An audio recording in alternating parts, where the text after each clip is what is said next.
வணக்கம். இன்றைய தலைப்பு டிஎன்பிஎஸ்சி சிலபஸில் எதில் இருக்குது அப்படின்னு பார்த்தோன்னா, அலகு 6ல் தமிழ்நாட்டின் வரலாறு, பண்பாடு மற்றும் மரபு, சமூக அரசியல் இயக்கங்கள் இந்த தலைப்பு கீழே வர்றது சங்ககாலம் முதல் இக்காலம் வரையிலான தமிழ் இலக்கிய வரலாறு. அது கீழே வர தலைப்பு தான் இது. 8 தொகையில் புறநானூரில் அமைந்த ஒரு பாடல் தான் ஒக்கூர் மாசாத்தியார் எழுதியது. இங்கே நம்ம கேள்வி என்னென்னா, சங்க இலக்கியத்தில் போர்க்களத்தினை கண்ட வீரத்தாயின் நிலையை போற்றியவர் யார்னா ஒக்கூர் மாசாத்தியார்.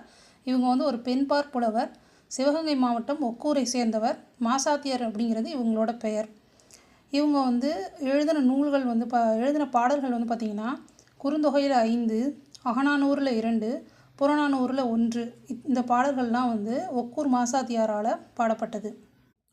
கெடுக சிந்தை கடிதிவள் துணிவே மூதின் மகளிர் ஆதல் தகுமே அதுனா என்ன அப்படின்னா, மூதின் முல்லை அப்படின்னு ஒரு துறை இருக்குது. அதாவது மூத்த குடியில் பிறந்த பெண்கள் மரக்குடியில் பிறந்த ஆடவரை விட மிகவும் வீரம் மிக்கவர்கள், மகளிருக்கும் வீரம் உண்டு என்பதை சொல்கிறது தான் மூதின் முல்லை துறை. அதில் வரக்கூடிய பாடல் தான் இந்த ஒக்கூர் மாசாத்தியார் பாடினது. இந்த கெடுக சிந்தை அப்படின்னா அந்த பெண்ணுக்கு இருக்கக்கூடிய வீரத்தை சொல்கிறாங்க.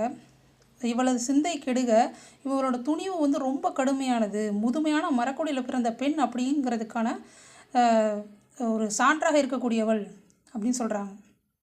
புறநானூரில் அவங்க பாடின பாடல், இன்றும் செருப்பறை கேட்டு விருப்புற்று மயங்கி வேல் கை கொடுத்து வெளிது விரித்து உடியி பாருமயிர் குடுமி எண்ணெய் நீவி ஒரு மகன் அல்லது இல்லோல் செருமுக நோக்கி செல்க என விடுமே.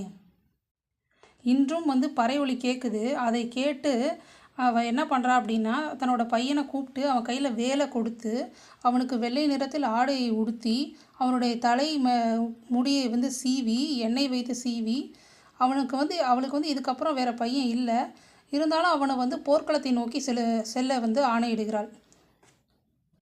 முதல் நாள் போரில் அந்த பெண்ணோட தந்தை இறந்துருவார், அடுத்த நாளில் கணவர் இறந்துருவார். போரில் வீரமரணம் அடைஞ்சிடுறாங்க. அவங்க 2 பேரையும் இழந்தாலும் 3ஆம் நாள் தன்னுடைய மகனை போருக்கு விருப்பத்தோடு அனுப்புகிறான். அதை அவனுக்கு வீரமொழிகளை கூறி வழி அனுப்புகிறதாக இந்த புறநானூறு பாடல் நமக்கு சொல்லுது. இந்த ஒக்கூர் மாசாத்தியாருக்கு சிவகங்கை மாவட்டத்தில் ஒக்கூருங்கிற இடத்துல இவங்களுக்கு ஒரு நினைவு தூண் இருக்குது.